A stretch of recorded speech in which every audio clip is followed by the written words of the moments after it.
You're listening to Radio Kidnappers, the voice of Hawke's Bay. This is a program called Food for Life, and it's our pleasure for the first time this year to have in the studio Heather Barrow. How are you going, Heather? I'm wonderful, Ken. How are you? Happy New Year. Yeah, Happy New Year to you. And anything different happening in your life lately? Well, a little. Little one. Yeah. Good on you, and it's going well? Yes. It's a joy. You can't beat little ones in your life, that's for sure. Absolutely. Now, today we're going to talk about a subject which is dear to probably everyone's heart, and the title of the program, It's Not About Dieting. Well, what's it about? It's about being healthy. Yeah. Yeah. So I thought this was a good topic to kick off the new year, because I'm getting a lot of clients calling about weight loss, of course. Yes. Everyone sets New Year's goals and resolutions, and usually weight loss, getting fit, kicking bad habits is part of it. I suppose, though, the problem with dieting is that, everyone is really good when they first start, and they're cutting out all the stuff which you go on about every time we talk that is bad for you, and they start looking good, but they don't maintain it, and it's easy to fall off the wagon. So what would you recommend as a nutritionist that people can do, which is going to give them a bit of the good stuff, like the donuts and the chocolate bars and that sort of stuff, but it's going to keep them on track? Is it possible to keep on track? Absolutely. I think what it's about is it's a lifestyle you have to adopt, and it's a mindset shift. So you really have to change your thinking about why do I eat? Yeah. Educate yourself. That's part of what I do in a consultation. How is this food serving my body? So I think once you understand the human body, how it works, and what foods do for the body, mm-hmm. you start to own what you're eating more. Yeah. And then you start noticing the changes, how much more energy you have, or your skin's clearer, or you can think clearer, whatever it is. Yeah. I think that it's almost like that's your reward, and it's almost like a bit addictive. Okay, I know if I eat this way, I'm going to keep feeling like this. No one does it, though, do they? No one thinks that way, except for people like yourself. I mean, you're in the business, and you're fully aware of that sort of stuff. But people look in the mirror and they say, "Geez, I'm getting fat. I'm going to cut out the cakes, and I'm going to cut out the biscuits, and I'm going to cut out the puddings, and I'm going to do that until I start looking a bit better." And then they slowly drift back to normal. So how do they get that psyche going where you're thinking about it all the time? I bet you're one of those people. You go to the supermarket and you look at the labels. I do, actually. Yeah. Especially if there's a new product. I hate to say product, but a packaged good. Yeah. So I always tell clients, look at the labels. It might have 3 or 4 health stars, but really it's loaded with sugar. It's got vegetable oils and trans fats and all this other stuff. So I think mainly what I try and do for my weight loss clients is educate them. When it comes to long-term sustainable weight loss, we want the body to be healthy. Yeah. When the body's healthy, it burns fat for fuel. It accesses your fat stores. Mm-hmm. So there's lots of things that I look at. Your thyroid health. Are you eating to support your thyroid? Your liver. Liver is really, really important for weight loss. Nutrient deficiencies. What is your diet looking like currently? Yeah. Food intolerances. Are there any foods that your body's reacting to? If so, you're not going to be absorbing the nutrients from the food you're eating properly. And then those nutrients aren't going to get to your cells, so your cells aren't going to be fed, and therefore you won't burn fat for fuel. Blood sugar imbalances. Are your blood sugars going up and down like this? Your hormones. Is the body acidic? Is it alkaline? So how does anyone know that? Well, that's my job. Yeah. That's why a nutrition consultation is over an hour, and it's really, really thorough. Yeah. You might even get sick of me asking so many questions. You've probably never been asked so many questions about yourself, your lifestyle, your body, the signs and signals that your body's giving off that you might not even think twice about. But it's been happening for years. Yep, sure. I wonder if you're as old as me, diets were all about calories. In the old days, you think, oh, well, how many calories am I eating? Is that what diets are about these days? Some diets, yeah. The Fast 800, yeah. I think that diet is about sticking to around 800 calories a day. Yeah. And you can lose weight with that diet. You can lose weight with the paleo diet, the Atkins diet, the keto diet. But the point is, as you said, how do you maintain it? Yeah. You made a good point there. You said some diets. Why isn't there just one diet? Why is there 1,000 different diets? I think it's a it's Yeah, marketing. it is, You know, isn't it? there's all these books you go into. I know I'm from the States, obviously, from my voice, and we have Yeah. humongous bookstores over there. And, you know, there's a whole rows and rows just on, you know, healthy lifestyle, healthy eating, cookbooks, diets. It's a big money industry. Why don't we stick to diets? I mean, here you are saying, and everything that you have said makes complete sense. And even we might come and see you and spend some dollars getting some advice. And even when we pay for advice, sometimes we fall off the wagon. Why can't we stick to diets? I think it gets in the brain, I've got to do this. Mm-hmm. You know, it's not something that you really want to do. It's like, I've got to do this to lose weight. It's almost like a chain, you know, on your ankle. Yeah. And, you know, Yes, eating's it is. supposed to be pleasurable. It is. We love eating. You know? But a lot of people's tastes, their palates have adapted to these high sugar, high salt, high fat foods that make us feel good. So my job during a consultation, part of it is to get to the root. Why do you reach for the donuts? What else is going on in your life? What's Sure. your relationship with food? What was your childhood like? Did your parents make you sit at the table and finish your plate, even if you didn't like that food? What were your lunch boxes like Wow. as a child? Really? That's great. But I might just put it to you, though, that we could have a donut every day. We could have salt every day. We could have sugar every day. We could have, as long as we're complementing our diet with getting out and do some exercise. Oh, exercise is a whole nother factor. That's the crux of it, isn't it, really? It's Exercise important. and eating together. Yeah, and I mention that in a consultation. You know, what is your activity level like? Yeah. I'm a fitness instructor as well. I'm going back teaching my fitness classes next month, and I know, you know, to maintain overall health, because that's what I'm about. It's not about being skinny, because skinny people can be unhealthy. Yeah, absolutely. Activity and eating well go hand in hand. Is there such a thing as an ideal weight for people? I mean, can you put people in a box and say, look, Ken, you are 5'11" tall. You should weigh whatever I should weigh for my Your age. BMI, your body mass Yeah. index. I don't even use that. Very, very rarely, if a client really says, "Oh, I'd like to know," you know, if I'm classified as obese, I'll calculate it for them. But there's so many factors to consider. You know, if you're taller or big boned or Is there such thing as being big boned? yeah, I think I am. Yeah. I'm quite tall. I'm 5'11". Yeah. I have broader shoulders. I think just being tall, bigger boned. Yeah. Yeah. Often people would blame their weight on being big boned, though, don't they, as an It excuse? could be, yes. So, from your point of view, for the average person, and possibly not the young person who's exercising, that people look at you and think, "Oh, you're a young person, you're fit, you've got the lifestyle, you've got the ethos." But for the average person who is mum and dad going to work, got kids, what's a good diet? Start us off with breakfast. Oh, that's I can't classify it. There's how many people on this planet? We're all so different. Yeah. Different genders, different ages, different ethnicities and backgrounds. It's hard to say this is a good breakfast for you, because Sure. the next person's going to be different. Why? What do I eat? Why is it different? Oh, well, there's a lot of different factors. So some would say, oh, according to your blood type, certain foods are better for you. You were born in Alaska, therefore, fatty fish, or, in Europe and Ireland, so potatoes are good for your diet. Like, Yes. there's different things that people would say, and according to your age as well. We all have different nutritional needs, and we all have different metabolisms. So I've heard someone say, some people need more of the protein and the fats for breakfast. So some people really are satisfied with eggs, and other people can have rolled oats with some nuts and seeds, and that satisfies them. If I have rolled oats for breakfast with some nuts and seeds, I'm hungry an hour later. Yeah. So I have to have my eggs. I need my protein and As well? and my fat. No, not both. No. I need my eggs. What would be wrong with having both, though?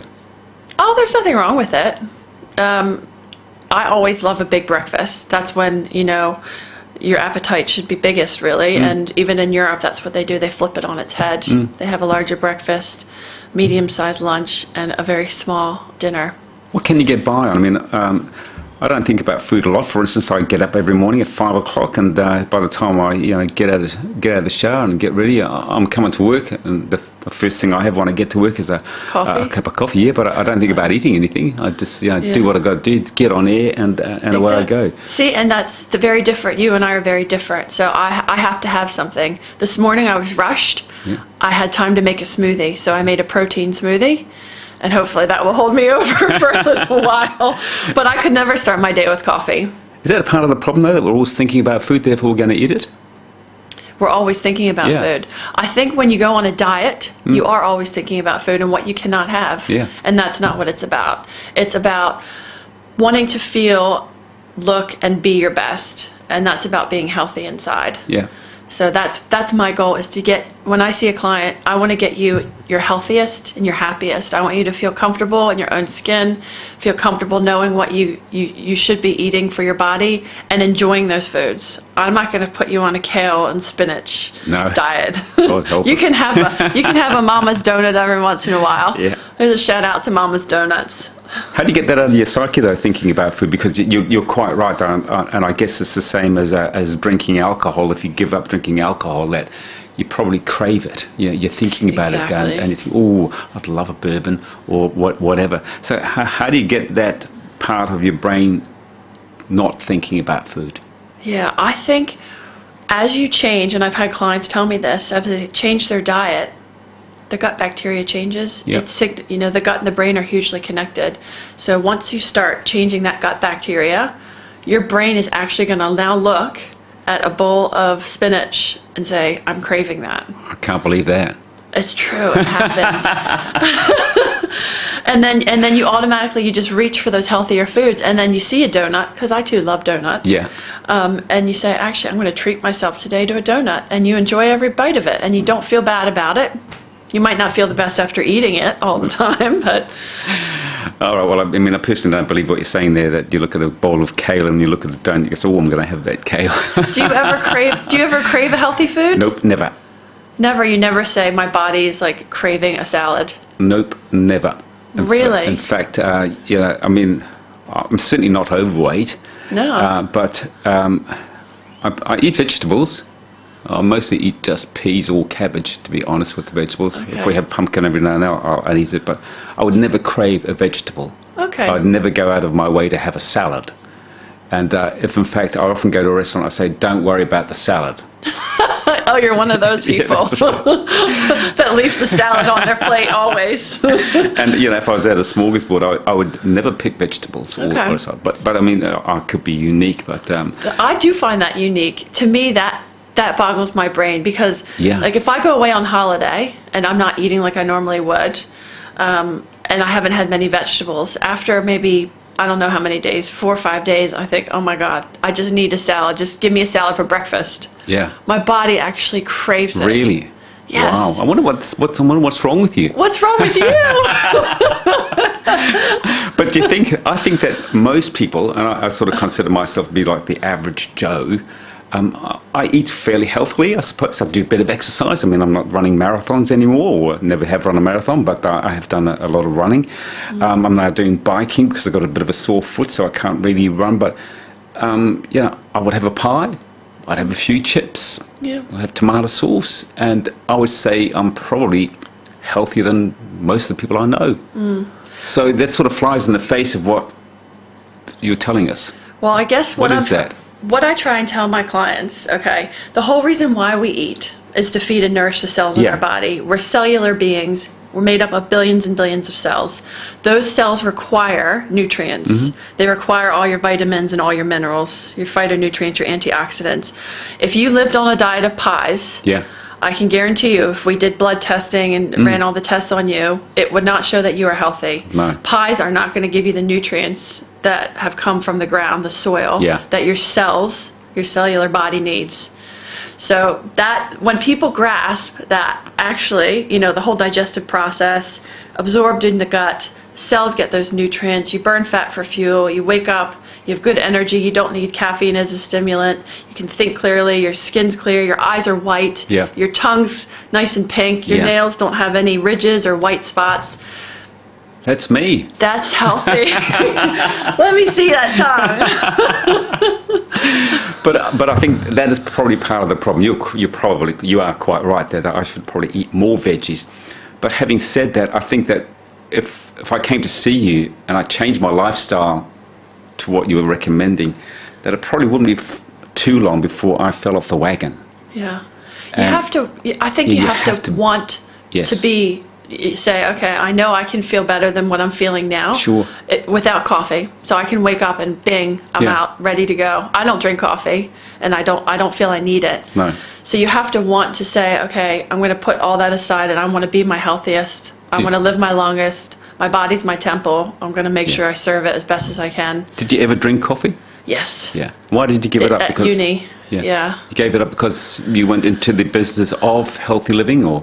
I think I gave it up when I started teaching fitness classes full time. Mm-hmm. I found it was too much. I started getting too jittery, too wired, shaking. Mm. My I think I had a lot of blood sugar imbalances because I was pushing my body so much already as it is. Yeah. I was stressing it out.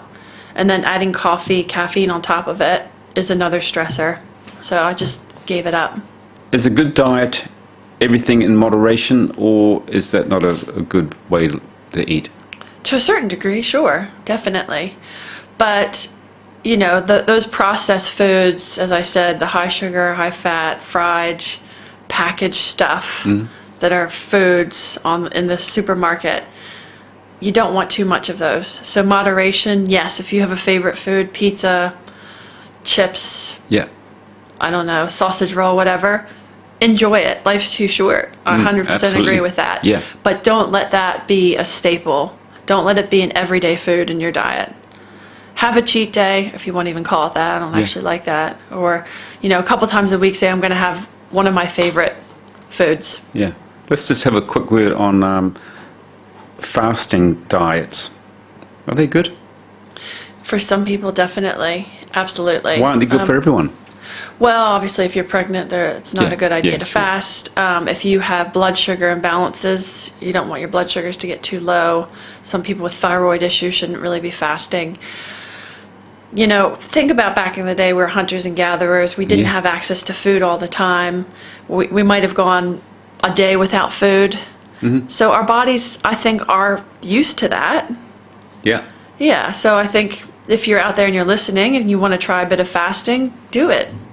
It's the problem with fasting or fad diets is that we don't generally hear about that sort of diet from a person like you who's a qualified nutritionist and they're giving us good advice. We either see it on the telly or in a magazine or perhaps someone famous is doing this. We say, that's for us. But it's a bit like getting into deciding to run a half marathon. They recommend that you go and see your doctor first and say, look, this is what I'm thinking of doing. Do you think I'm capable of doing this? Is that what we should be doing with you? Say, okay, we might try fasting. We should come and see you first and say, what do you think? Is this going to work for me? Yeah. Is that how it works? It's not a bad idea, and I do get people that do that. Say that, you know, they might come to me and say, I want to do the keto diet. My friend's done it. She's lost all this weight. I want to know if it's a good way for me to eat. Yeah. Great. I'll do a full consult, Warren of Fitness for the body, and let's see what's going on with you. Let's get some tests done. If you haven't had bloods recently, you know, maybe you need a hormone test. Let's see where you stand and if that's going to work for your body. Do fad diets work? Obviously they do work because you can lose weight, but do you have to maintain that fad diet for the rest of your life? See, that's the problem right there. Yeah. I'd say 90% of my weight loss clients come to me and say, I've tried this diet, I've tried them all, I've lost weight, I haven't kept it off, I need help. Or I've tried diets, they're not working for me, what's wrong with me? Yeah. Yeah. And what do So you my say to job them? is to investigate, get to the bottom of what's going on inside their body, because I can't see inside, so I've got to just do my detective work and ask all those questions and gather that information and put those pieces together. So, everything in moderation, perhaps. What would you recommend that we totally cut out of our diet? What's the most useless thing that we eat? Sugar. Really? Yeah. But sugar is just the new enemy. It used to be salt. Why is it sugar now? I think it should always have been sugar. We have way too much, and it's not people's faults, really. We get addicted to it, you know. It creates that oxytocin in the brain, you know, the dopamine, and we want it. It's as addictive as heroin, they say. Yeah. But I mean, if we ate 20 oranges every day, we'd be fat because of the sugar in oranges. 20 oranges is... We'd be going to the toilet a lot as well, but we'd get fat, wouldn't we? Yeah, that's over 200 grams of sugar. Yeah, so, and 20 oranges. so how do you know what's good sugar and what's bad sugar? It's all sugar's bad, so you cut out oranges altogether. No.